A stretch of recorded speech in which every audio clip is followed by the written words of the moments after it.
Thanks to everyone for joining us. My name is Steve McInerney. I'm the Executive Director of POMED, the Project on Middle East Democracy. And we're happy to have this event this morning in conjunction with the release of this report. I hope everyone had a chance to pick up a copy of the report on the way in.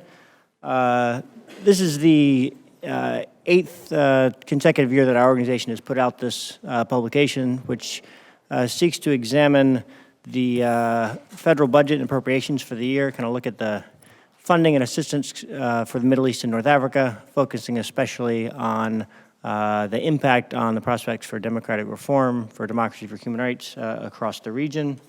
This project is supported by the Heinrich Böll Foundation. We're very appreciative of their support. This is sort of the longest running partnership that our organization has, and we're very excited about our partnership with the Böll Foundation and about this project and this report. This report obviously is, there's a lot of effort that goes into this report. My colleague Cole Bockenfeld and I are the authors whose names are on the report, but it's really a team effort and involved the support of a lot of our colleagues in our office. Probably half of our office were involved one way or another in putting this together. I'd like to especially thank Todd Ruffner and Alex Russell, both of whom put a lot of time and effort into getting the report in the shape that it's in. As I mentioned, we've published this report for the last 8 years. We always try to incorporate kind of feedback and comments that we get on the report each year into the report the following year. A lot of that feedback often comes in the form of things that we could have gone into more detail on, or that we could have said a little bit more about. And so as a result, the length of this report has kind of grown over the years. This year, it's up to about 68 pages, so we're happy with several of the additions this year, and we hope that this report will be useful to those in our field who are interested in tracking what's happening in terms of U.S. funding and budget for the region.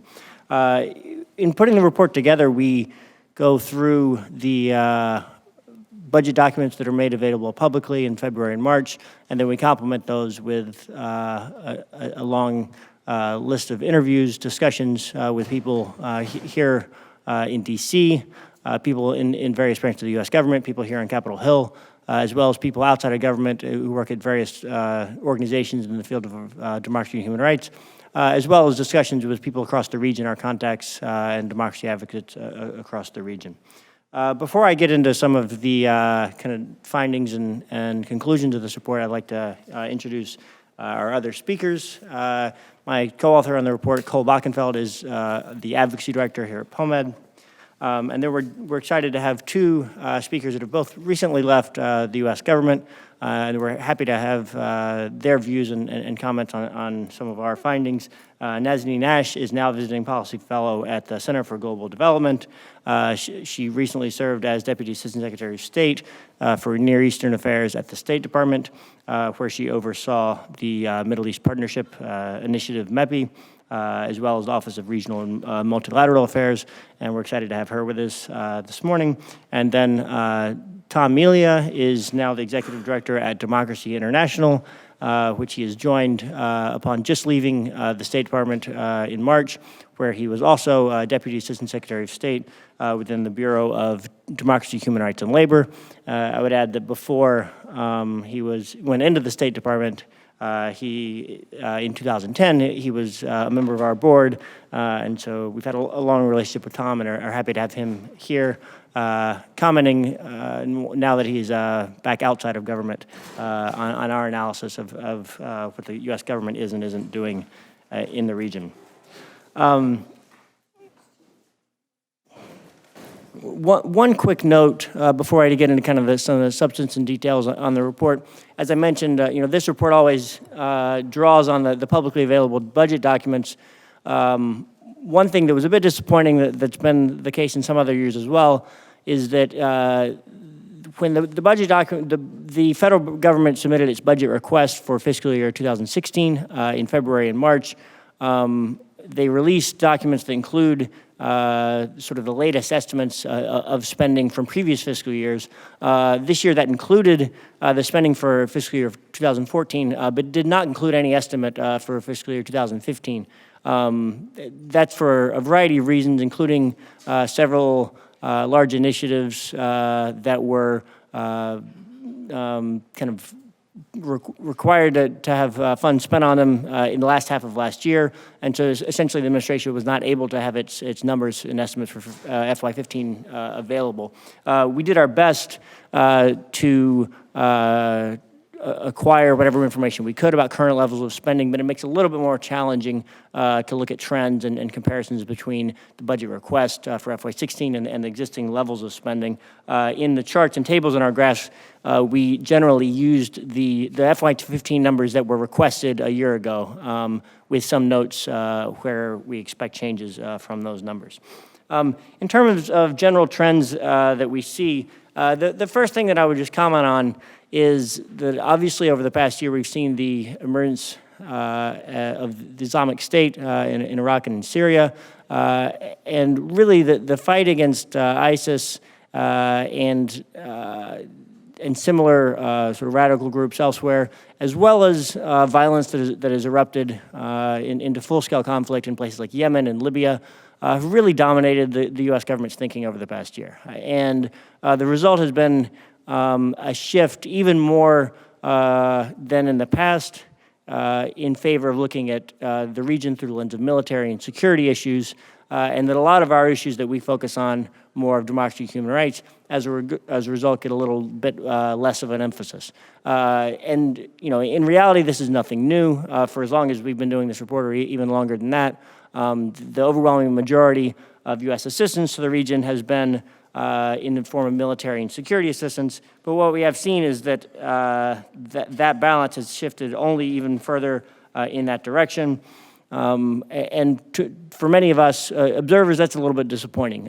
Following the uprisings that erupted across the region in 2011, there was a lot of rhetoric in Washington, including from the U.S. government and from those here on the Hill, about the need to sort of rebalance aid and to be more supportive of the economic side, as the protest movements in the region were seen as the result of not only political repression but also of lack of economic opportunity, including comments by then Senator John Kerry, and of course now Secretary of State, who called in March or April of 2011. He spoke publicly and called for a sort of rebalancing of aid in the economic direction. Unfortunately, in the now 4 years that have passed since then, we've really seen the opposite.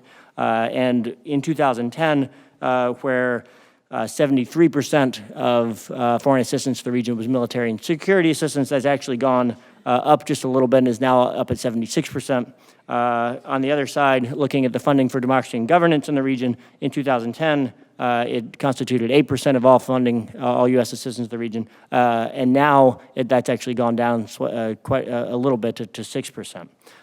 So that shift, is reflected in U.S. assistance to the region, but it also, even more clearly, is just simply reflected in priorities and devotion of staff and energy and resources, and a lot of the issues of democracy and governance in the region seem to be getting drowned out by sort of urgent attention on military and security issues. Another comment that I would make is that in combating these military and security threats in the region, the administration is increasingly relying on allies in the region, and which are primarily authoritarian allies such as Saudi Arabia, Jordan, and Egypt. And the result of this sort of increased reliance and partnership with authoritarian regimes in the region in order to combat military and security threats has resulted in a sort of decrease of an already very limited willingness to pressure these allies or to take any steps that might upset these allies. And that certainly includes any steps on the side of political reform and democracy. In this report 2 years ago, I wrote in 2014, in the report for fiscal year 2014, written in 2013, I commented on a similar trend and noted that I was somewhat surprised that following the uprisings in the region and the political transitions that were underway, I noted, surprisingly, the administration appears to be even more willing to take actions that may antagonize allied governments in the region than was the case before the 2011 uprisings. And I think this is clearly even more pronounced today than it was 2 years ago when I comment on that with some surprise. And this unwillingness to take actions that are unwelcome by our allies in the region, including non-democratic allies, has a number of consequences for the way that the U.S. government engages in the region and attempts to support democracy and governance. There's been a clear crackdown across the region on civil society by many governments in the region. Many of you are familiar with the crackdown and prosecution of civil society and NGO staff in Egypt. There have been similar actions taken across the region, including in the United Arab Emirates, in Morocco, in many other countries across the region. And really, this crackdown has had a clear impact on many of the democracy advocates working across the region. It's also had a clear impact on the U.S. government and its ability to support democracy and governance in the region. One of the key State Department offices in the region for supporting civil society was the MEPI office that was located in Abu Dhabi. It's been forced to close down. It's in the process of closing now and will be relocated, and it's been very constrained in its ability to work because of the unwelcomeness of the UAE government. And in general, we've seen sort of quite a bit more caution than in the past by the U.S. government in terms of supporting independent civil society. I think both motivated by a desire not to support groups that may antagonize the host government and fray that relationship, and then also a sort of out of an understandable desire not to endanger civil society recipients of U.S. assistance. And so I think that the U.S. government is really struggling to adapt and to be able to continue to support civil society in a worsening environment marked by strong crackdowns across the region. We also note in the report a couple of troubling bits of language in the federal budget request that accompanies the budget numbers. And one of those, for the second consecutive year, the U.S. administration budget request includes a stripping of language that's been in the Budget and Appropriations Acts since 2009 globally, and before that it was since 2004 in reference to Egypt. And this is language known as the Brownback Amendment, which prohibits the U.S. government from allowing foreign governments to have prior approval over either the recipients of U.S. democracy and governance funding or the nature of such programs. This year, a year ago in the budget request, that language was the administration requested that language be removed entirely. This year, rather than suggesting it being removed entirely, it suggests that it be replaced by language that mirrors the President's Memorandum on Civil Society from September 2014. It's language that expressed very similar sentiment to the Brownback language. It says that the U.S. government should oppose efforts to constrain civil society, and it's language that is clearly in support of expressing support for independent civil society. Nonetheless, we are concerned that this would give the government the freedom in particular cases, if it chose, to give this sort of prior approval to foreign governments. And although it says, the new recommended language says that the U.S. government should oppose through appropriate means efforts by foreign governments to restrict civil society. This change of the word from shall, the previous language said that the existing language says that the U.S. government shall not allow foreign governments prior approval. The new language simply says that they should oppose through appropriate means efforts to restrict civil society, and we would fear that this would open the door for the U.S. government to kind of give too much authority to foreign governments. And we also think that just simply the proposal of this language, which we hope will not be adopted by Congress, sends a signal of kind of diminished support for civil society. We're also a little surprised and disappointed to see that the U.S. budget request for the State Department's Bureau of Democracy, Human Rights, and Labor has been steadily decreasing. Fortunately, the overall funding for DRL has not been going down as much as the requests have been. DRL is one of the few institutions that the Congress has been granting more funds than the administration has been requesting. But again, I think that this diminished request sends a signal, kind of negative signal of the administration's support for democracy and human rights globally. Another trend that we see across the region is an increasing focus in U.S. democracy and governance programming on governance at the local level rather than the national level. An increasing emphasis on programs of different kinds, including programs working with local elected councils, municipal councils, and local government bodies, as well as programs working with NGOs and civil society, encouraging them and building their capacity to engage their local governments. And I think this shift is the result of several factors. One, which I've already mentioned, is I think the desire in some cases to avoid antagonizing the national governments that are U.S. allies. I think there might be a perception.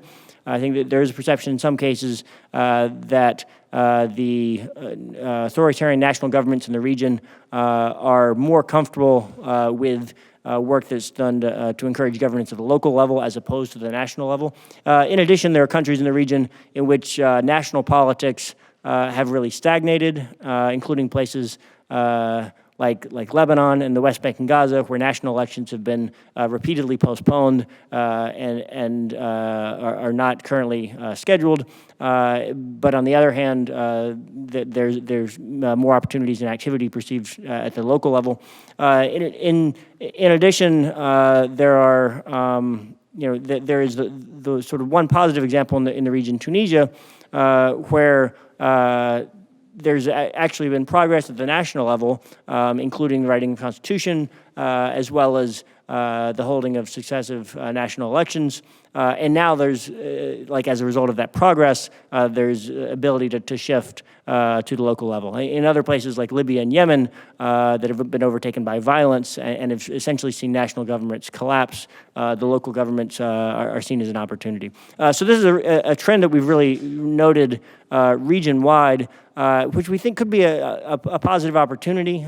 We think that in the medium and long term that this support for governance and citizen engagement at the local level could be an important part of building democracy from the ground up. I would just add that in the long term, if these programs are to be successful and bring real democratization in the region, we'd like to see them accompanied by efforts to encourage the national government to really empower these local institutions. There is, in some cases, a danger that if citizens are really encouraged, including by foreign-funded programs, to engage with elected officials at the local level. In some countries in the region, the local municipal councils are elected but hold very little power, and decisions that they made are routinely overruled by government officials in the capital. And if this situation remains and you have citizens encouraged to engage their local government and then they don't see that engagement having any impact, it could lead to some kind of disillusionment with the democratic process. And so we hope that moving forward, that this attention and extra support for governance at the local level will be accompanied by efforts to empower these local government institutions.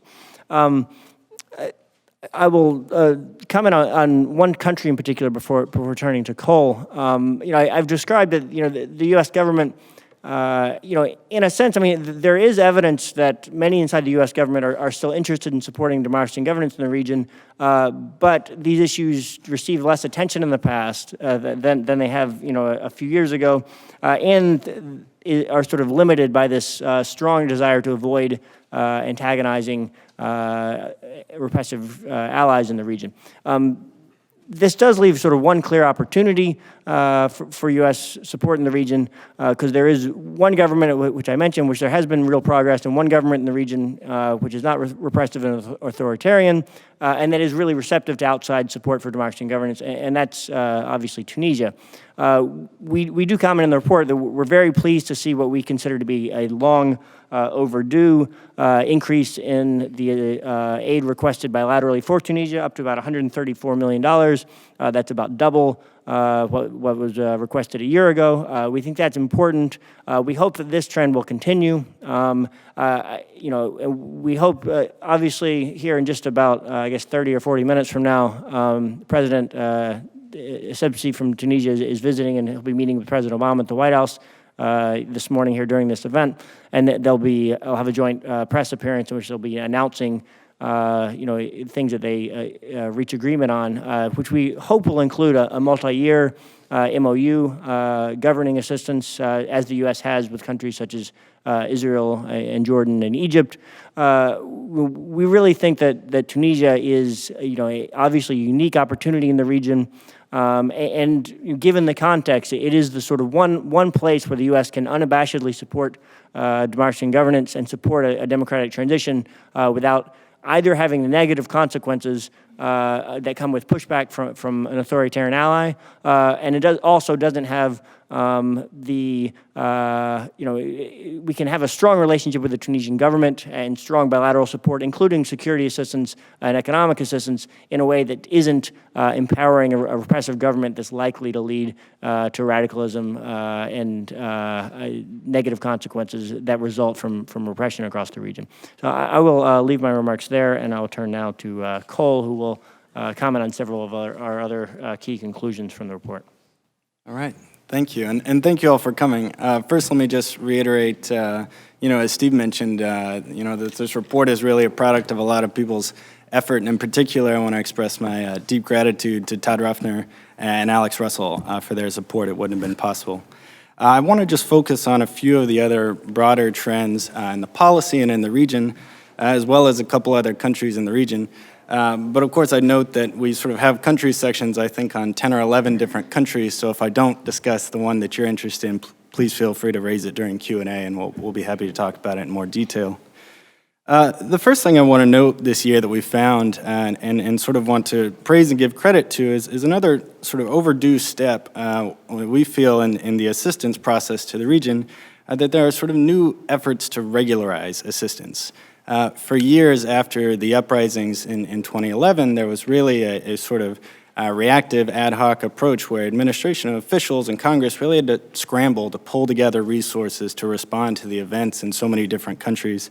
And that trend persisted for years and really, I think, made difficult those that are working on those countries to have a sort of set idea of how much money they would have to spend in that country, what kind of programming, what kind of priorities they could support, and of course create some sort of competition over resources from some of these flexible pots.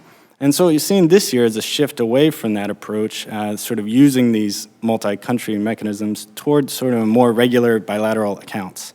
This is particularly evident in Libya and Syria. In Libya, we noticed this year that in the FY16 request, there's a $20 million bilateral request, which, albeit small comparatively for the region, is about triple the FY15 level. In Syria also, the request in FY16 is $255 million. This is about a 65% increase, if approved, over the FY15 numbers, and a huge portion of that, about $115 million, would be set aside for democracy and governance work. I do want to caution that, of course, the numbers, at face value are a bit misleading, that in some sense they don't represent sort of massive increases of assistance to these countries, but it does represent a more systematic, predictable approach to those countries that we feel will sort of make the assistance and the policy more effective in that place. Another place we've seen this sort of regularizing assistance is over the past few years we've noted multiple attempts by the administration to create these sort of multi-country flexible accounts. Years ago, it was the Middle East and North Africa Incentive Fund, Middle East Response Fund, Middle East Initiative, these sort of big-ticket pots of money that people could draw from to respond to unexpected sort of developments in the region. As those have been phased out, as I mentioned, a lot of this has been pushed into the bilateral accounts.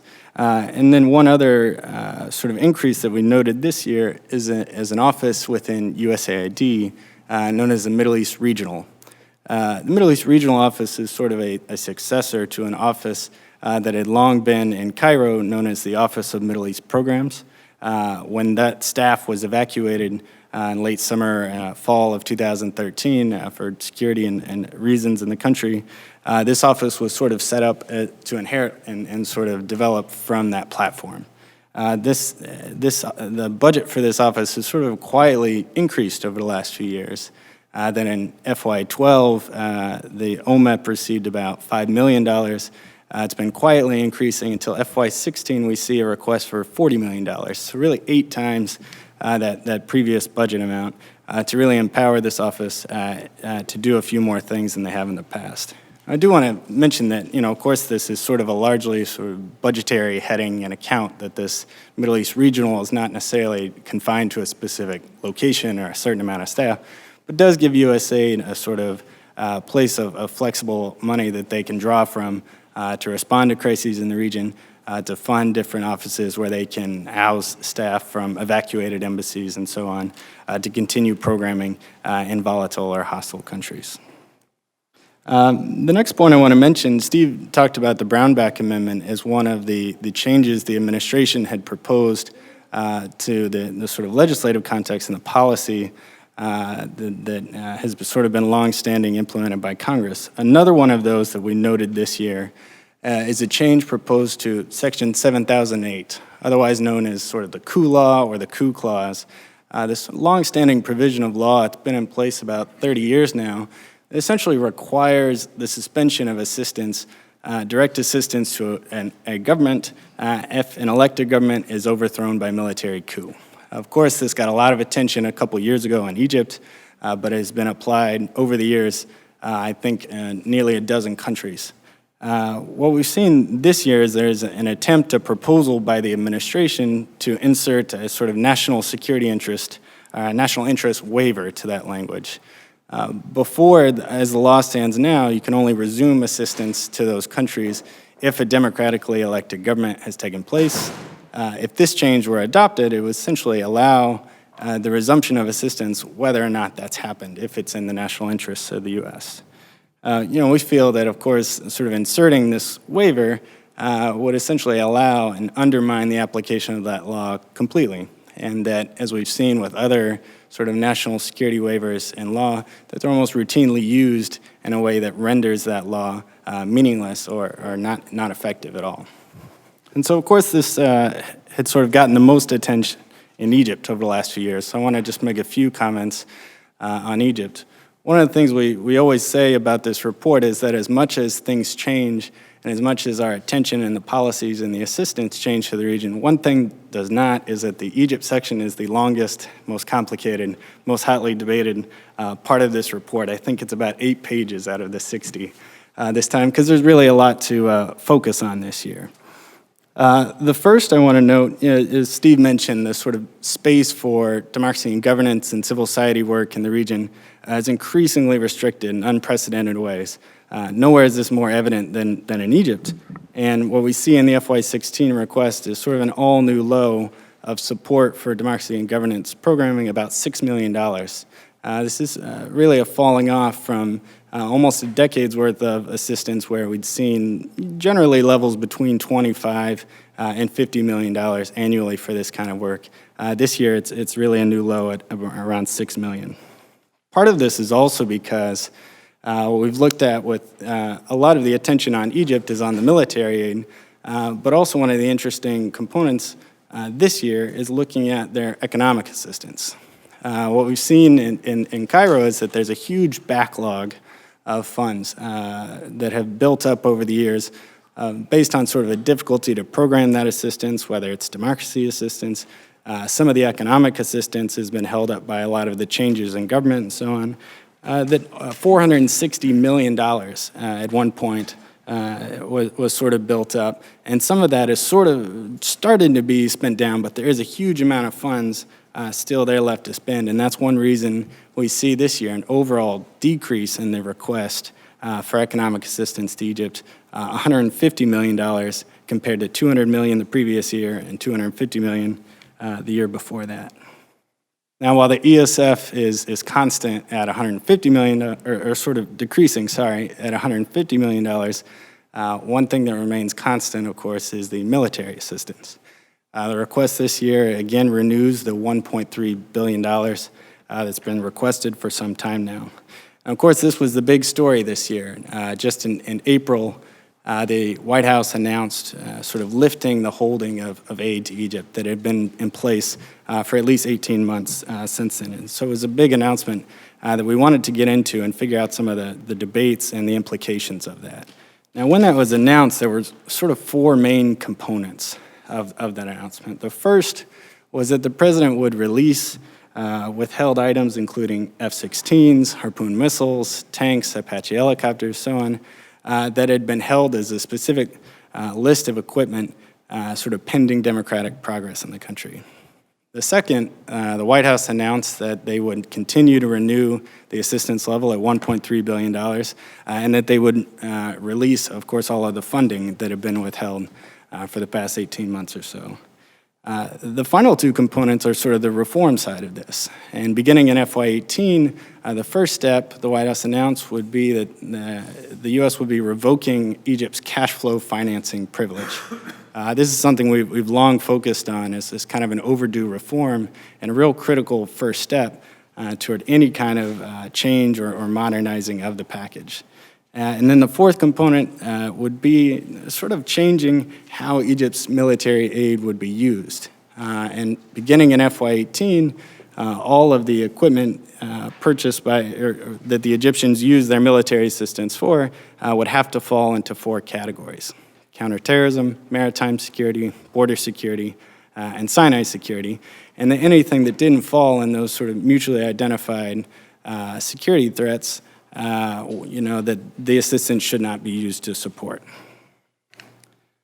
Now, when we did, as Steve mentioned, we do a lot of interviews and discussions around town to try and figure out what's happening behind the numbers and behind the policy. And particularly, we talked to a lot of people about different views on the suspension of assistance to Egypt. And that at the time this was announced, in April 2015, officials had largely divided into two camps, debating about whether or not to lift the holding of aid to Egypt. The first sort of argued that, well, this isn't really having the desired effect. We've held this aid for a long time. We're not affecting Egypt's political trajectory. We should release it. The second sort of said, well, holding this aid is in some ways kind of like a sanction. And sanctions, by their nature, take time to have an effect. And so we need to wait a little bit longer to see if that's true. We would have probably a sort of third component to this. And that, in our view, the sort of suspension of aid was slow in coming, it was incomplete, and half-hearted in its application. We feel like that really completely undermined the impact of that suspension. And what we found in our research and discussions around town, that over this period of suspension, the 18 months from October 2013 to April 2015, was that in fact close to $1.8 billion of Egypt's aid in fact was obligated and did go through during that period, using various legislative authorities and exemptions and so on. And in fact, if you look at the numbers on this, is close to about 90% of what the full rate of Egypt's military assistance would have been. So in fact, the sort of number, the percentage of funds that was actually held back was very small. And the second is sort of beyond this list of items, the specific items of F-16s, tanks, harpoons, and so on, that nothing else was really held back, that a lot of the spare parts and maintenance and other items were delivered to Egypt and fit in a lot of the exempted categories which they had the authority to do. But the proportion that was held back was a very small proportion of the overall package. Third, the sort of suspension we feel was frequently sort of downplayed and undermined by rhetoric from administration officials at the highest levels, suggesting it was a small thing, that it would end soon, that there was a desire to get out of this, rather than sort of use it to the fullest extent possible. And that sort of undermined our leverage in those discussions, undermined the impact of that. And then the final point was that we found that as we watch this over the past couple of years, that decisions to release parts of assistance or to sort of increase and put more money in the account for Egypt's military aid were often based on contract liabilities, the account level, a fear of triggering any of those liabilities, and frankly, how much money was there and how much they needed, rather than the timing being based on political benchmarks, as Congress had intended in a lot of its legislation on this. I do want to come back to these two potentially positive reforms that I mentioned. We've often said over the last few years as we've looked at Egypt's military aid, that sort of the best way to untangle that knot or to start doing so is that you have to start with cash flow financing. We'd seen over the years, as I mentioned, a lot of the difficulties in changing the package and reducing the numbers and trying to get the Egyptians to move away from certain kinds of equipment. We're all tied up in these big multi-year contracts that were funded and financed by cash flow financing multiple years in advance. And that unless you could rescind that and sort of get them on a year-to-year basis, it was very difficult to make those kind of challenges. And so we really welcome this change as a potentially positive step, that beginning in FY18, we can begin to shift that package, begin to modernize the assistance relationship, and get the Egyptians really using and working toward equipment that meets sort of the modern threats that they face. The fourth is these sort of four new categories of assistance that I mentioned: counterterrorism, border security, maritime security, and Sinai. In many ways, we've heard a lot of support for this around town, that this really forces the Egyptian army to prioritize, and it prioritizes what kind of equipment they're looking for in their conversations with defense officials here. And as I mentioned, sort of gets them away from this footing of fighting 20th century land wars to meeting sort of modern asymmetric threats and what kind of equipment they need to do that. The last country I want to mention today is Algeria. We were actually surprised when we were working on this report. I think this is the first time we've written a country section on Algeria, because oftentimes there's not much to say in terms of assistance or political development in that country. And in particular, when President Bouteflika was elected to a fourth term last year, a lot of people looked at this as a continuation of one-party rule, one-man rule, and sort of authoritarianism in that country. But during that campaign, there was a lot of attention given to Bouteflika's sort of failing health and raising real questions of who's actually running the country, would he survive his term, if not, what the plan for succession was. Now, of course, the assistance package to Algeria is a very modest security package. There's not a lot happening there and very little, if any, D&G work happening. But sort of more significant, what we found this year is there's a growing sense among officials that some sort of transition is already underway. And there's kind of a real growing interest in what's happening behind the scenes in Algeria so as to be prepared and so as not to be caught off guard the way they were with a lot of the transitions in 2011. Thanks. Okay, thanks. Cole, turn to Nazanin for her thoughts and comments. Thanks. Thanks, everyone, and good morning. And a huge thank you to Steve and Cole and your team, not just for putting this panel together and the report, but also for all the work that the Project on Middle East Democracy does each year to put this report together. For those of us who watch this space in the region, it's a report that we wait for every year. And for those of you who are encountering it for the first time, know that it is the foundational, authoritative review of U.S. policy and strategy decisions, especially as reflected in a number of the budget decisions. So a huge credit to you and your team, and thank you so much for making this available to our community every year. And one of the things I wanted to focus on, given sort of where Steve and Cole started in really getting into the details of the budget and policy and strategy decisions, is to talk about why we should care about the fact that U.S. democracy assistance is decreasing, but more importantly, has consistently been such a small proportion of assistance to the region. And I would include in that category not just the democracy and governance assistance, but also our economic engagement for the region. So what has it meant that our engagement for the region for the past 60 plus years has been dominated by a security approach, by security alliances, by security cooperation, by an idea that our interests fundamentally can be achieved by sequencing security first and creating space then for the economic and political reforms to follow. And when you look at the history of our engagement, you have to include that that just hasn't happened, that that strategy has not produced results. And so I feel like the conversation, the policy discussions, the engagement with the Hill, the way this debate unfolds is often around a trade-off, like that. Support for democracy and human rights issues are a nice to do, something we can sequence when the circumstances allow, when our allies will permit us.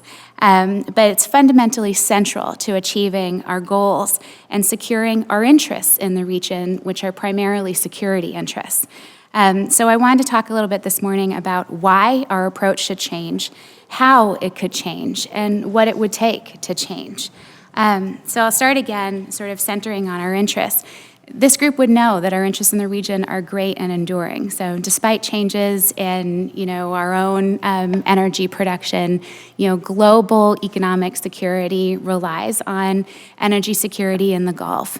The counterterrorism, the nonproliferation of weapons of mass destruction, all of these are huge concerns of national import, and they're also huge global security challenges. And so we're going to be engaged in the region for a long time, and that's not going away.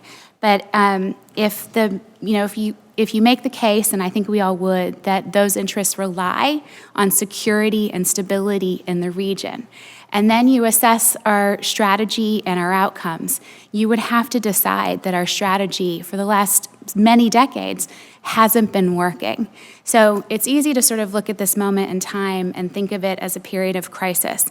And it does seem that way, like certainly with the advances of ISIS, certainly with the vast majority of countries across the region experiencing the kind of instability and conflict and threats to regimes that you're experiencing, it feels like a moment of crisis.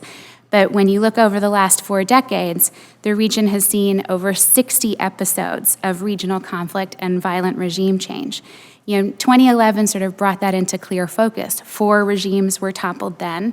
Others unleashed tremendous violence against their populations. And now when you consider a civil war in Syria that's claimed 200,000 lives, ongoing chaotic struggles, entering a second decade in Iraq, and the struggles for power in Libya and Yemen, persistent citizen resistance in Bahrain and Egypt, the march of ISIS, the dramatic tenfold rise in acts of terrorism, you conclude that the region is engulfed in violence and instability, and it has tremendous attendant effects on U.S. interests. So why then, when you reflect on the history of our engagement, the consistent results achieved and the moment we're in, why then would we think that doing the same thing would produce a different outcome? And why then would we think that it's possible to sequence the security, the economic reform, the political reform that we all recognize needs to happen in the region versus recognizing that they're highly interdependent factors?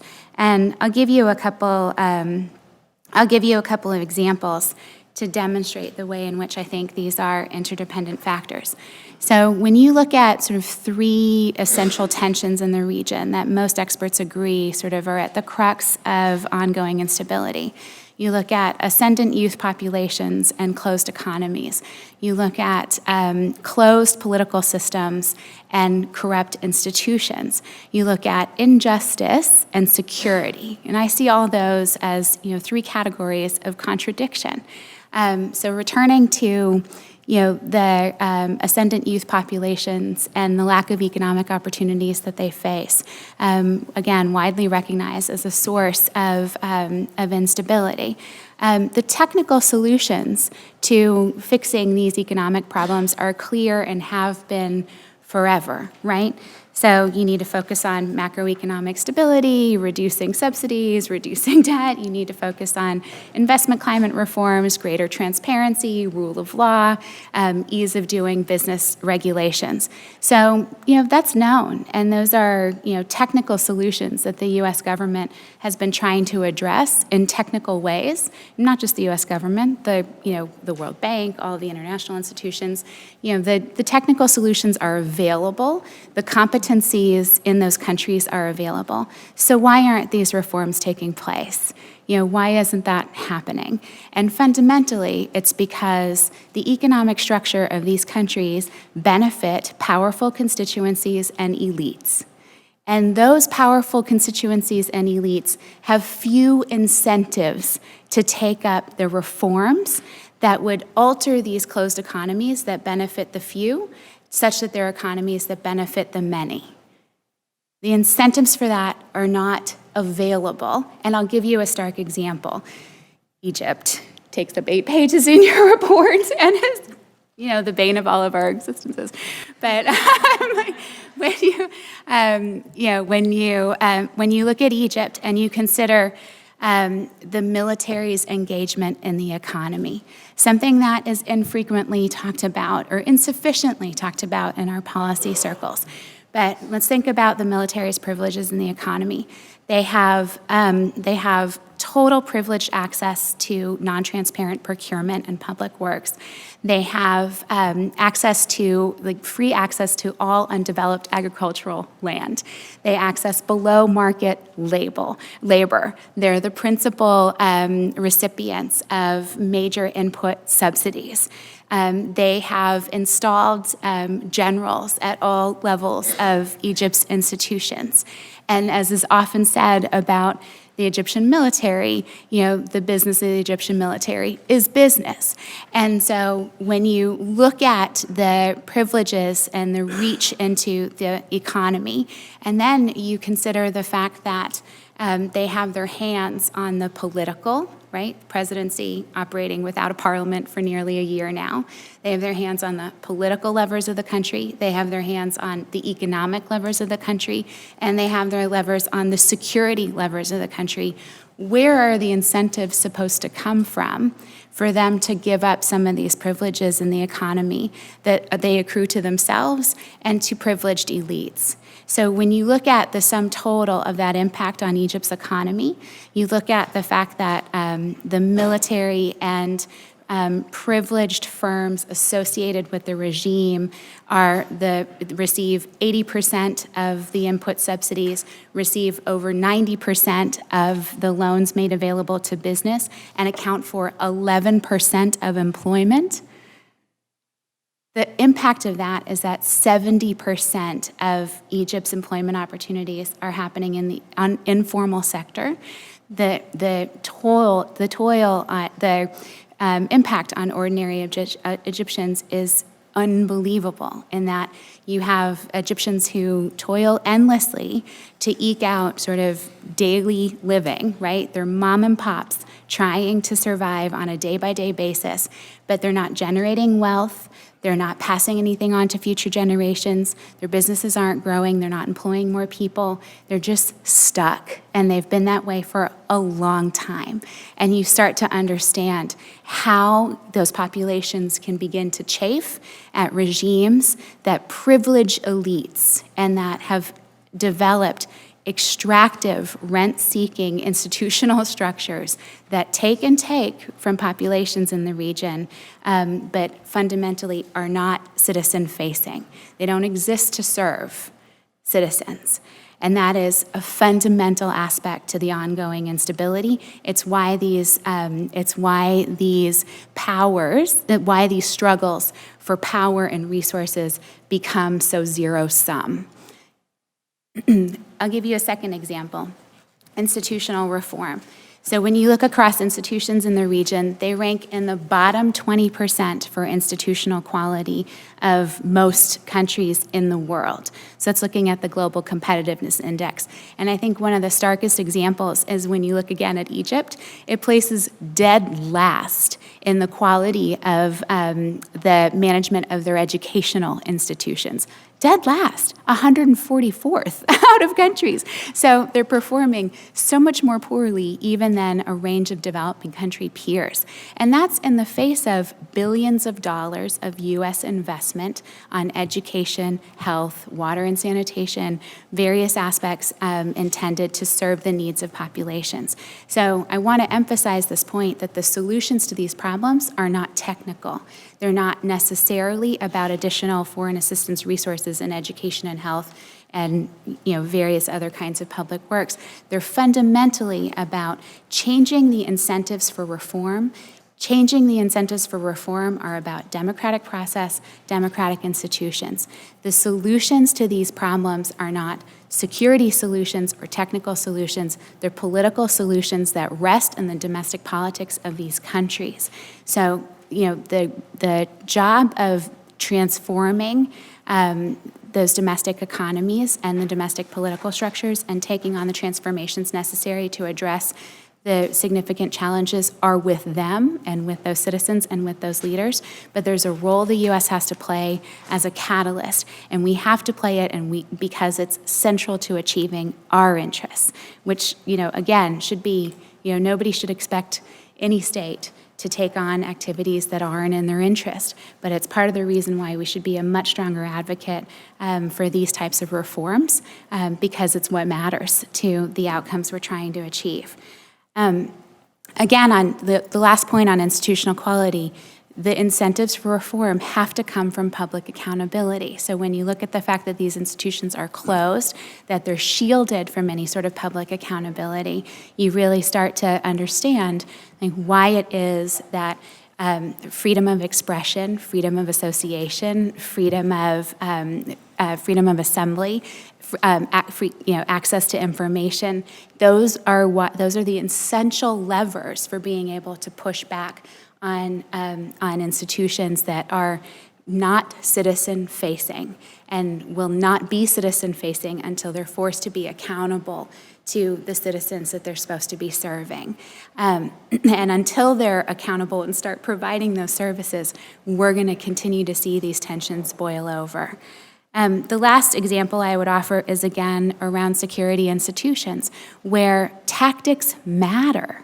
So when you're deploying tremendous amounts of security assistance into countries where regimes lack due process, engage in mass trials and mass sentencing, where security forces are unaccountable, where their tactics fundamentally foment greater violence and instability, that makes us complicit in what those security institutions are doing. It makes us complicit in the oppression that is resulting in ever greater extremism, and it gets in the way of us being able to achieve our goals on countering violent extremism, on countering terrorism, and achieving security and stability. So last I said I'd talk a little bit about how it could change. And fundamentally on how it could change is about, that's about recognizing our leverage. So the U.S. leverage is a huge debate in the policy community. Do we have it or not? And I think what's really interesting about, Steve, what you said at the outset when you're talking about, the resistance to push back against regimes who are cooperating with us on our security strategy in the region. What does that cooperation amount to? Who's taking on the majority of those burdens? How many U.S. troop lives have been lost in the region? What do you estimate is the proportion of the security effort that's being undertaken by the U.S. compared to any of our allies in the region? Upwards of 90%.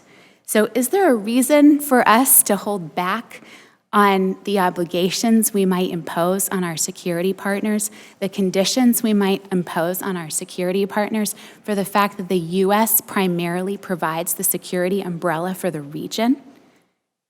ISIS is first and foremost a threat to the regimes in the region.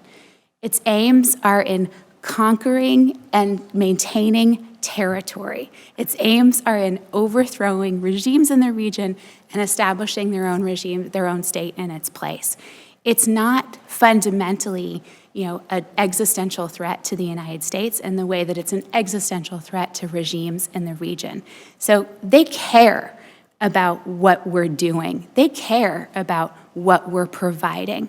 And we ought to think about altering an approach that's been decades of providing essential security assurances to the region without asking regimes to take on some of the fundamental domestic reforms that will reduce the need for that type of intervention. So a big piece is using that leverage in ways that we haven't been, and understanding that that leverage isn't in the dollars. So, in the policy discussions that we often were a part of, it's about, can we use $250 million of ESF to get Egypt to sign an IMF agreement? Like, that's not where our leverage is. $250 million of ESF is not the difference.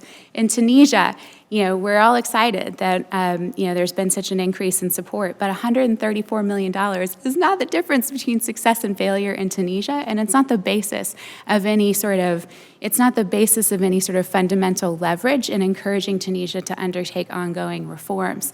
Where that leverage lies is in being able to deploy approaches that recognize the root causes of the constraints in Tunisia, and that offer a range of incentives that are far beyond just our aid, that extend to a range of economic and security cooperation that really lays out some options for Tunisia to take on the fundamental reforms that it needs to take.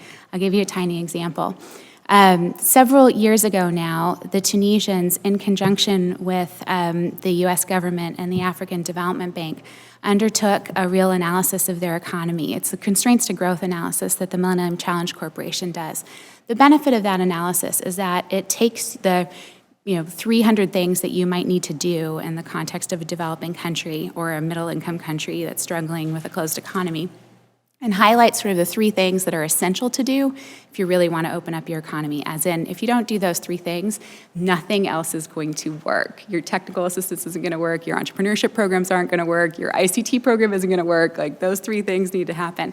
And interestingly, Tunisia, those 3 things were corruption and lack of transparency in their financial institutions, and the rigidity of their labor market. And so that was lack of transparency, 1, corruption, 2, and the rigidity of their labor markets. Those were the fundamental constraints in Tunisia, and the opportunity we had at hand was that the Tunisians recognized it. They signed off on that report. They were, we created stakeholders within the Tunisian regime for addressing those issues. But what we didn't do next is offer them some opportunities to be able to counter elites within their own institutions that would push back on those kinds of reforms. So, we've done 2 big loan guarantees for Tunisia. There may be opportunities for those in the future. That's contributed to $1 billion that they raised on private markets. What may have the outcomes have been if we had linked those loan guarantees with some technical assistance to fundamental reforms that the Tunisians were willing to take on in their economy? So the leverage of $1 billion, very different than the leverage of $55 million that we're offering in bilateral assistance, and the opportunities there to follow the Tunisians' lead and taking reforms that they already wanted to take was an opportunity lost.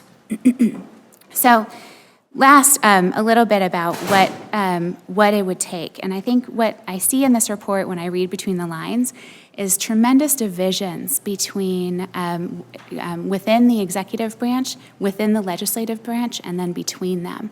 And I think that those divisions and that lack of consensus on the fact basis for what's happening in the region, the lack of consensus around our strategic approaches, the outcomes that we need to achieve and how we need to achieve them, that lack of consensus creates tremendous opportunities for actors in the region to divide and conquer among us.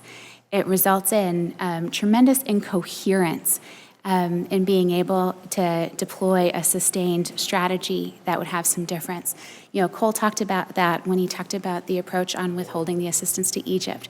When there are so many half measures, You know, when there are so many half measures, when rhetoric does not align with actions, it just creates opportunities for actors in the region to secure their interests at the expense of ours. So I think, you know, really focusing on ability to develop and deploy a coherent and sustained new strategy for the region is a step the U.S. government, in consultation and with the support of the Congress, needs to take to really turn the ship on what's been a failed engagement in the region. Okay. Thanks very much. Tom, you get the opportunity of following those remarks. Wow, it's going to be hard to do. Naz is so smart and so well-spoken. I think she's laid out a very persuasive case for improving U.S. policy here. I'd love to be on panels with But let me start with praise for POMED and the Heinrich Boll Foundation first. As was noted, this is the 8th annual version of this report, and it has evolved over the years through the very interactive method that they use to put it together, consulting with key officials in multiple parts of the U.S. government and on Capitol Hill and around town and around the region. So it evolves year by year, it becomes smarter also, it becomes more nuanced, and it becomes a more useful reference. Because how we spend our money here in Washington, in the United States government, is how we show how much we care about something, and it's an important measure of our commitment and our policy priorities. So this has become a very important document, and it does generate a lot of discussion inside the U.S. government. I can now tell you, having been in there for 4.5 years recently, this is a key reference in internal deliberations across the government dealing with the Middle East region. But I also want to point out something important about the Heinrich Boll Foundation, which provided support to POMED for this. Think about what I just said. A German political party foundation spending German taxpayer money gave a grant to an advocacy organization in Washington to research and publish a report that's critical of U.S. policy. This is the kind of thing that could get you thrown out of a lot of the countries we're talking about here. And so it's important to note that that in the United States at least, NGOs are allowed to take grants from foreign enterprises and use them to put out reports that criticize the government here and point out its shortcomings and its failures. So I want to congratulate Heinrich Boll for doing that and POMED for doing their part in this. But I was also wondering this morning about Heinrich Boll. I know this is the Green Party Foundation, and so I did a little reading this morning about Heinrich Boll, after whom the foundation is named. Most of the people in this room probably know that he was the 1972 winner of the Nobel Prize for Literature. I want to quote what I found on my favorite online encyclopedia about his work. It says that his books, in a number of his books, there are protagonists who are stubborn and eccentric individualists opposed to the mechanisms of the state and of public institutions. Like you guys. The summary of his work goes on to say that villains in Boll's work are usually figures of authority in government and elsewhere, whom he castigates, sometimes humorously, sometimes acidly, for what he perceived as their conformism, lack of courage, self-satisfied attitude, and abuse of power. So it sounds like it's a perfect marriage of the Heinrich Boll Foundation, inspired by the great German author, to enable a troublemaking group like POMED to put out this annual report. I think Heinrich Boll would be pleased that the foundation is doing this. We certainly are grateful, and we benefit from it as well. Because facts are facts, and the numbers that are the basis of this analysis and the cool graphics that they produce that show trends year by year and over the years do provide a different light on what people are doing around town, sometimes not always fully aware of what the implications of 100 different separate decisions are going to add up to and what they look like until you see it in a handsome report like this. So thanks again for the report and its genesis. The second point I want to make is to talk about the securitization of U.S. foreign policy that is at the center of this presentation by Steve and Cole, and of this analysis that shows that even in the last 4 years, more of the assistance to the region has gone into the security side of the account. Was it up from 76 to 79% or something like that over these last few years? While the corresponding amounts for democracy, good governance, and other kinds of things to build civilian capacity and people's voices has accordingly diminished. This security focus of U.S. foreign policy is, and of development policy, it has to be said, is a reality, and it's also a necessity. I think that's what we have to come to grips with. While lamenting this at one level, we also have to understand it, and we have to integrate this discussion into this security-centered approach to the region. Naz has laid out a powerful argument for why some of our security engagements have not accomplished the security goals they have been advertised to.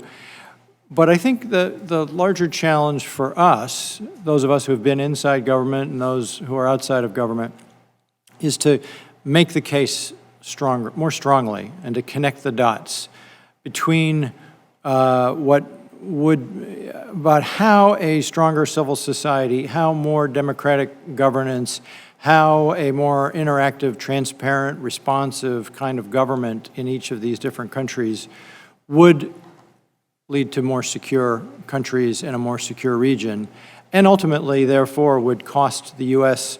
taxpayer and government less money and fewer lives lost. I think making this promotion of democracy in the Middle East a national security argument is something that some of us tried to do when we were in the secure conference rooms and in these meetings, but obviously we failed to make the case persuasively enough. So we're going to need to continue as people outside the government, people knowledgeable about the region, working with partners in the region, to continue to make the case for why more democratic governance in the Middle East, better respect for human rights, justice, and dignity would make for a more secure operating environment. Because too often they're seen as alternatives. And I think we need to get beyond, we need to embrace this challenge and elevate our game so that we can point out that most of the security challenges that we face in the Middle East and even more broadly in the world arise from either ungoverned spaces or from repressive regimes. They directly arise from democratic deficits.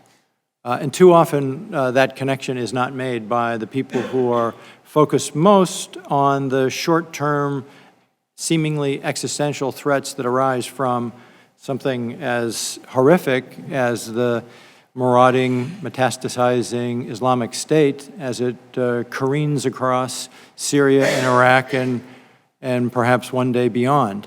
I mean, just in the last few days, as we've seen the fall of two major cities, one in Syria, one in Iraq, Ramadi and Palmyra, to this army kind of ennobles it, this mob of killers, has to galvanize all of us to both appreciate the intensity and the immediacy of the security threat, and also to be able to make this larger argument about how this phenomenon has emerged as a direct result of poor government, unresponsive government, incompetent, ineffective government that comes when there are no democratic accountability mechanisms. So that's a challenge that we all share, and one that we're going to have to continue to work on to connect the dots here more successfully going forward. I want to talk then a little bit about a couple of the things in the report, particularly the policy language discussion that I think Steve and Cole divided between them.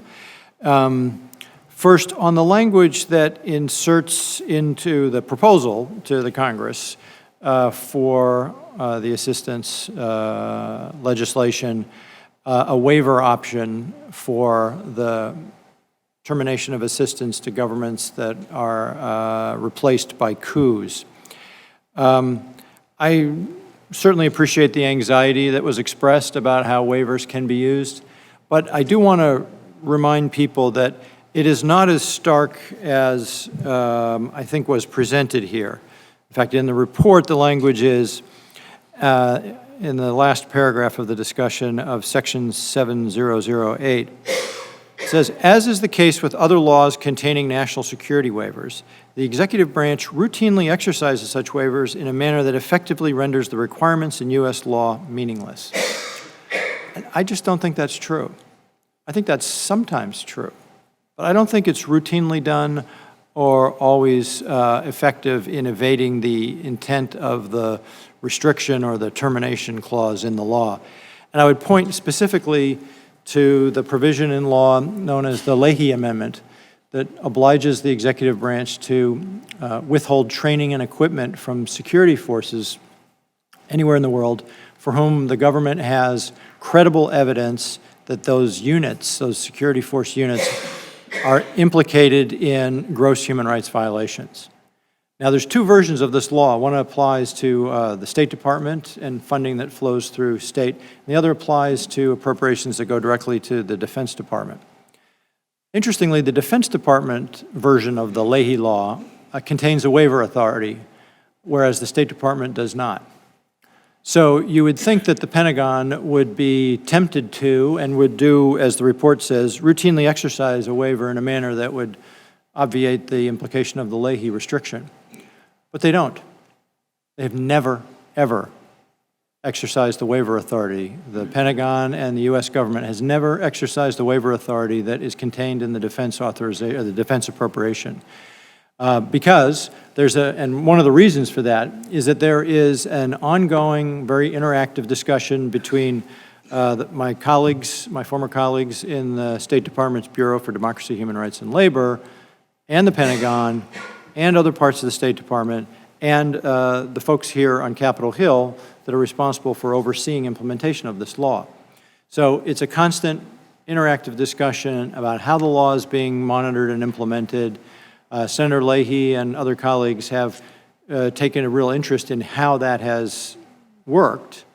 Regular briefings are asked for and received, and as is necessary and appropriate over time, funding has been made available to staff positions in the State Department, in DRL, to ensure that the law is effectively implemented. So it's possible that these waivers can be managed in a way that fulfills the wish of those in Congress that have created them, that who have created the policy direction in a termination or a restriction, even when there is a waiver provision in it. So I just want to, as part of the ongoing discussion on this, for next year's report, you might want to evolve that discussion a little bit, and we'll see whether this new version of Section 7008 can be made as interactive and I think ultimately effective as the Leahy law has been. The other discussion was about the Brownback Amendment, or what one might call the Obama language that was presented in the proposal to Congress this year. And again, I think there's another interpretation that I might have preferred or suggested if I was a member of the board of POMED and had a chance to weigh in on this. I think there was an opportunity here to embrace what the administration has proposed and to look more closely at the President's initiative in support of civil society. Twice now at the UN General Assembly, the last two Septembers, President Obama has convened highly visible global gatherings of governments and civil society leaders and elevated the discussion about how we and other governments need to be more vigorous in supporting beleaguered civil society in repressive environments around the world. Moreover, this year, last September, the President also issued and publicly, it's on the website of the White House, it's called a presidential memorandum to all executive branch agencies that do any work internationally.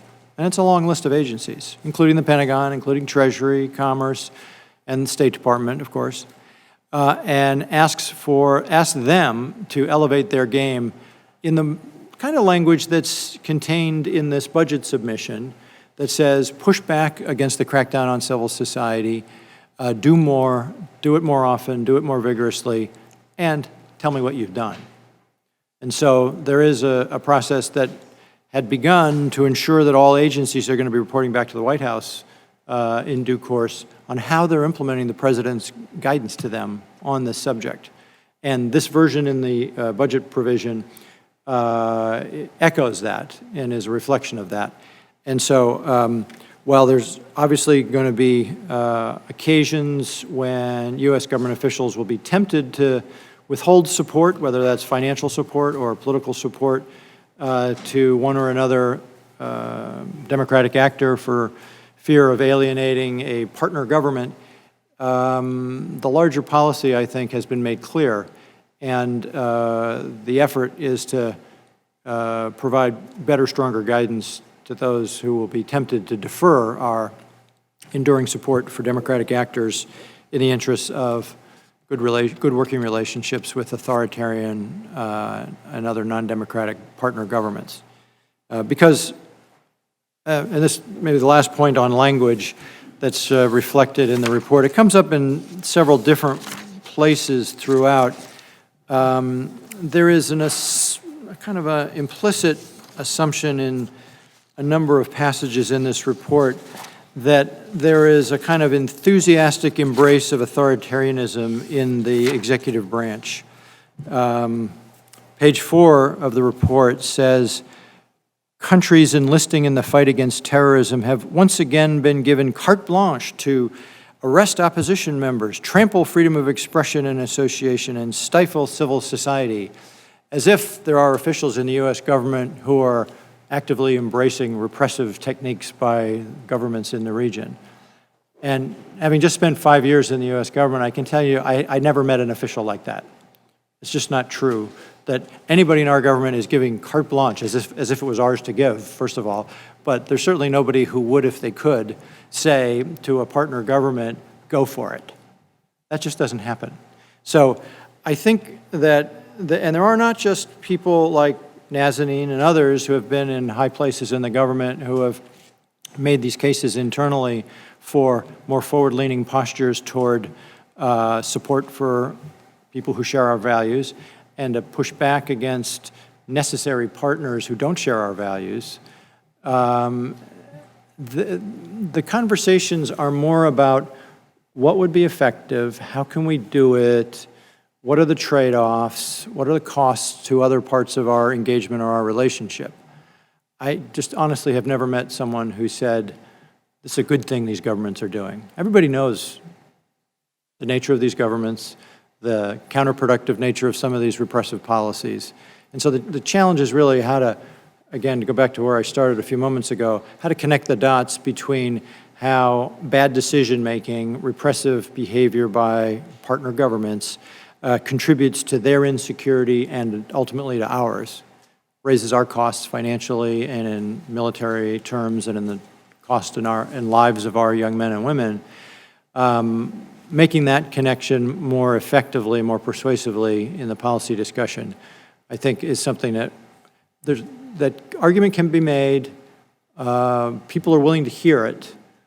They want us to make the case.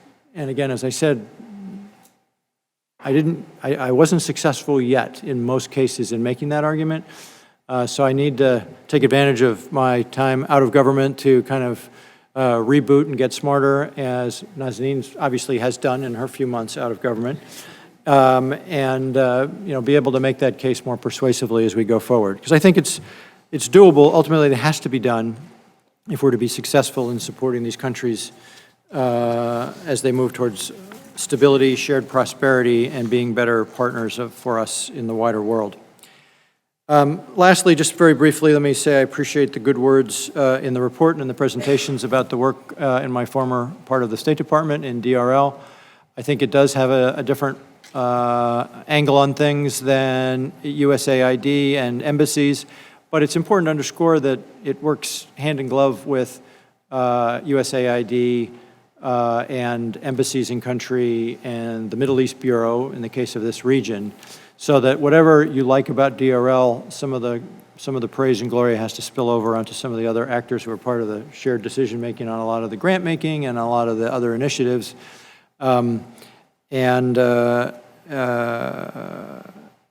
the same goes, it's a different case for the National Endowment for Democracy. You also in the report point to the NED's unique role in supporting political actors and civil society and watchdog groups in a lot of countries, unencumbered by the boundaries that confine USAID or even the State Department in various ways. The NED remains the best money in the business, in my opinion, because it's so fungible, it's so flexible, and it can be done in amounts large and small. So it's good that that continues to be funded robustly by the Congress, and just as DRL's budget typically gets enlarged as it goes through the congressional appropriations process, one can only praise the wisdom of the elected members of the Congress and their smart staff for improving on what they get from the executive branch in the submissions. So I guess I will leave it there and turn it back over to our chairman. Thanks very much, Tom. I'll just very briefly respond to one of your points, and then open the floor to questions. We have another half an hour for questions and discussion. First, I don't think Cole and I were intending to suggest that U.S. government officials are encouraging political repression, or that U.S. officials or people here on Capitol Hill want to see that. I think it's clear that U.S. government would prefer to see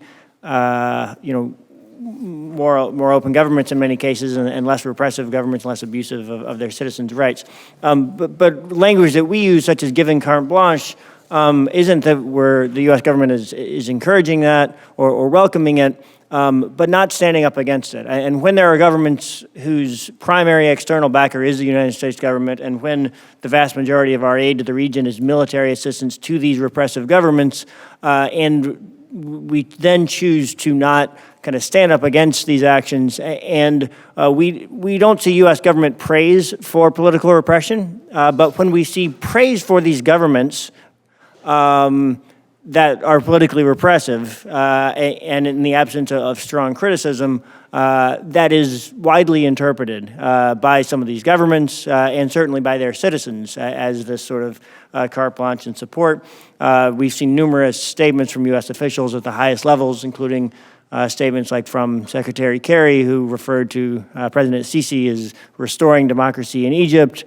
We've seen praise for the Egyptian government very recently, sort of more enthusiastic support for the Egyptian government at the recent economic investment conference than we've seen, for example, for Tunisia. And so there's a often widespread perception that this support, although it isn't explicitly praising or supporting repression, essentially is, when it comes from the United States, is basically at least allowing that or not standing up against it. I'd like to open the floor now to questions from the audience. If you could also briefly state your name and affiliation before asking your question, that would be great. And I believe we have microphones that are coming around. So any questions from the floor? Yeah, we'll start here in the front. Matt Peets, I'm the Director for Civil Society for FHI 360, an independent nonprofit largely funded by USAID and state here in DC. Thanks for an excellent report and a fascinating panel. I have a question about the analysis of the funding of OMEP and then the Middle East Regional Office, which follows it. Full disclosure, I just came from working on an OMEP-funded project in Cairo. So you note that there's a jump from $5 million that OMEP was getting annually to $40 million requested by MERO. OMEP had a focus where their programming had to be regional. It had to focus in 2 countries or more at once, which I think is often a challenge when it actually comes out to rolling out programs and activities. Do you have an indication of whether MERO's activities will have to be the same? Will they have to have some kind of regional remit? Thanks. Sure.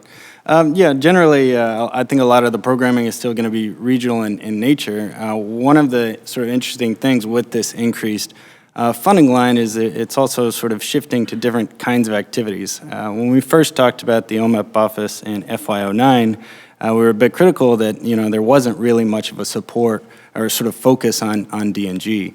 Out of the 40 million requested this year, about 8 million of that should be for democracy and governance. So there's more of a focus on there. Two other quick things I'd mention is that this Middle East regional account line will also support an office that's been set up in Frankfurt, which provides a lot of regional backstopping support to different countries in the region. And also, frankly, in countries where there's been evacuated personnel and staff, particularly in Libya, likely soon in Yemen, Lebanon, and so on, that it provides sort of a base for them to continue their operations. The last thing is that out of that 40, there's also 5 million set aside. The memo that Tom mentioned from the president's speech on civil society also laid out plans for civil society innovation centers around the world. And 5 million of that funding is intended to support this kind of center for the Middle East. Ziad Touzani I'm fellow at the Foreign Policy Initiative think tank. My question will be like Mrs. Ash was talking about the support for some countries like Tunisia. Like they had just allocated 55 million and you said maybe 1 billion will be much better. And I quote you like it's an opportunity lost. So how do you explain that? Like I'm sure there is a great moral support for countries like Tunisia, but concretely, on action, we don't really see things happening. Thank you so much for your question. First, to clarify, what I wanted to note is that the opportunity that we lost was when we provided 2 rounds of loan guarantees that allowed Tunisia to raise $1 billion on private capital markets, but we didn't require. We didn't use that opportunity to apply any conditions precedent that might encourage them to address constraints in their economy. So it was sort of, $1 billion with the missed opportunity to use that leverage to encourage some reforms in their economy. Similarly, going forward with the 55 million, what I think is a lost opportunity there is not just in the amount, because as I said, I'm not sure that even if you doubled what they were offering or quadrupled what the US government is offering in financial assistance to Tunisia, that's not going to be the difference to its failure or its success. It's about how you use those resources. And if you use those resources as sort of a straight $55 million of economic support and you put it into programming, and you put it into technical programs, service delivery, technical assistance delivery, training, if you put it into those technical vehicles without addressing the fundamental constraints to an open economy in Tunisia, it's not going to lead to Tunisia's transformation. So it's not just the amount of money, it's how we use that money and what we leverage it for. Thank you very much. Hisham Jabi at MSI. Thank you very much, Ms. Ash, for raising the issue of youth. With the youth bulge in the world at large, and the Middle East in particular, this is a serious, major challenge for the whole region. You have 340 million people, half of them, probably 60% of the population below the age of 35, little opportunities. But I just want to, economic opportunities, but I want to articulate also that the issue is not only related to economic opportunities and employment. Very, very critical. You ask yourself a question: what does attract a young Tunisian or Yemeni guy to go leave everything behind and join ISIS in Syria? I've been asking this question again and again across the whole region. The issue is very complex. There are grievances, there are the issue of peer-to-peer sense of belonging, the issue of complex at the level of even family. You know, the issue of the intergenerational dialogue and engagement is lacking. Then you ask your question, what does ISIS provide for these young people that we never succeeded to provide? Right. The sense of belonging, sense of engagement, sense of empowerment is lacking in most of the programming. And I believe that's a message for people in Washington, policymakers, that the way we have been supporting civil society is not working. We have been circulating the money again and again within group of elitist organization. We are not putting efforts to outreach to indigenous on the front line people who are doing the real thing and the real engagement. I mean, I was in Tunis recently. I was in the capital. Everything sounds okay until I went to the rural areas. It's unbelievable. More than 5,000 Tunisian young people are joined ISIS, and the number is growing. So I think we need to really look at a comprehensive way of how can we engage second and third layer of civil society organization in the Middle East to outreach to young people and empower them beyond economic opportunities only. So I'd like to hear your comment. Thank you. Thank you again so much, and you're so right to emphasize that it's not just about economic opportunities, it's also just about a sense of dignity and being able to fulfill your potential.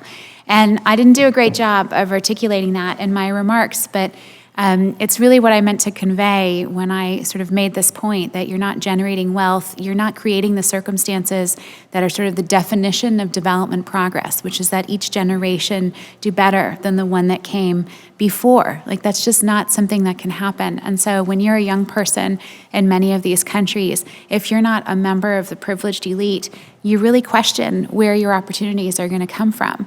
You know, how you really question the control you have over your future and your ability to be able to respond to your and fulfill your aspirations.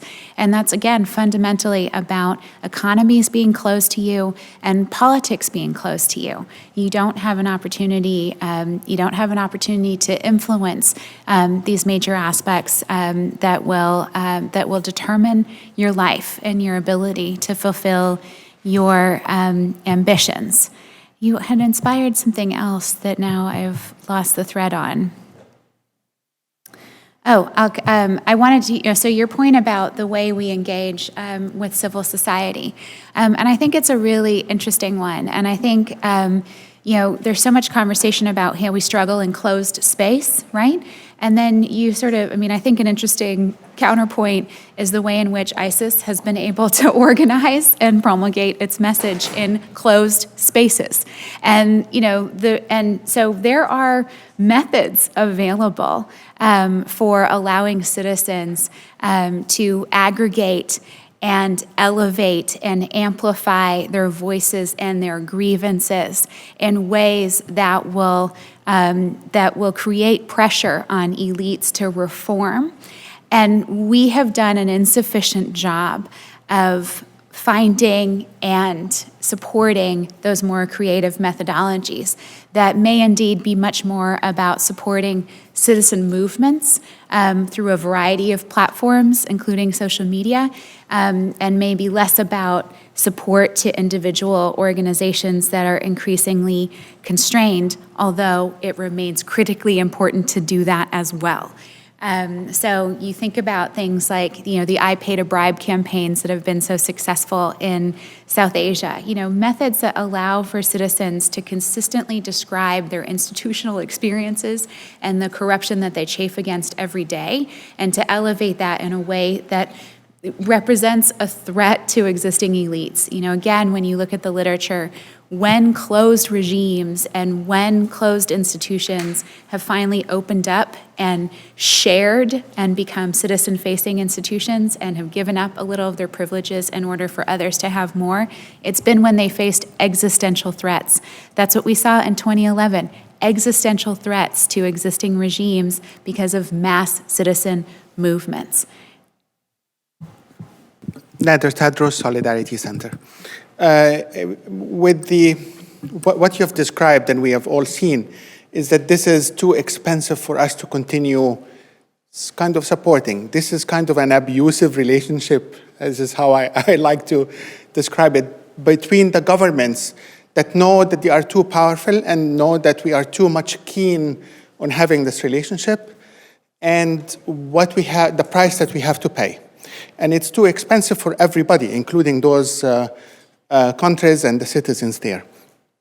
At the same time, we are stuck in a short-term versus a long-term vision with the election cycles. And so we are stuck there. And I don't know how to carry that message. And I know that you tackled this too.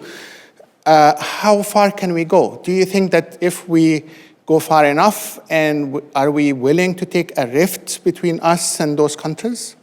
Because this is likely what's going to happen when they feel like there is a threat to their existence, as you said. How far do you think we can go with that relationship? Well, I think you've described the dilemma pretty well.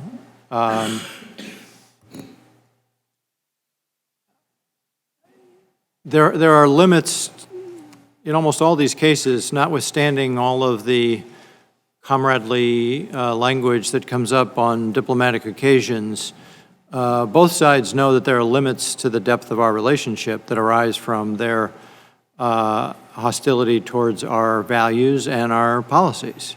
That while we are transacting certain arrangements for security or other needs, that there is a fundamental absence of a shared vision, a shared sense of purpose, of the kind that exists with other governments in other parts of the world.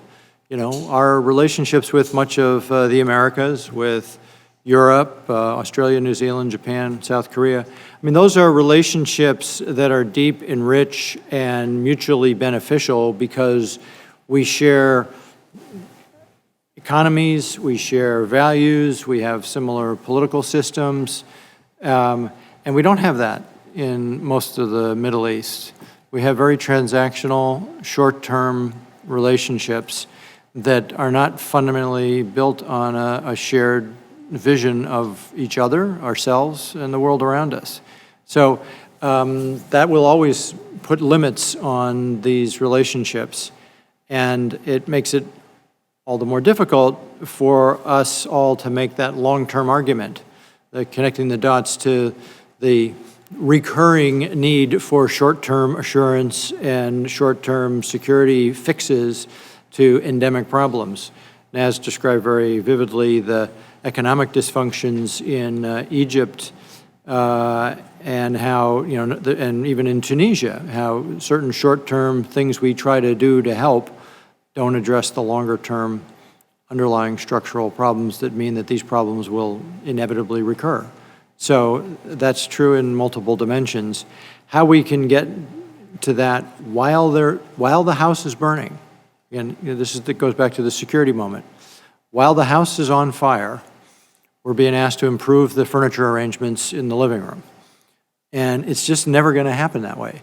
People are always going to want to put out the fire first and deal with the furniture arrangements later. But if the fire keeps recurring, and it's in the kitchen one time, it's in the backyard the next, it's in the basement the next time, it never stops. And that's the kind of dysfunctional cycle that we, closed loop that we find ourselves in. That's right. If I can add a couple points to that. Tom appropriately lays out the context in which these decisions and trade-offs and negotiations take place. It's houses on fire. And so it's a constant struggle around the short term versus the long term. I'm interested, though, in the space in between.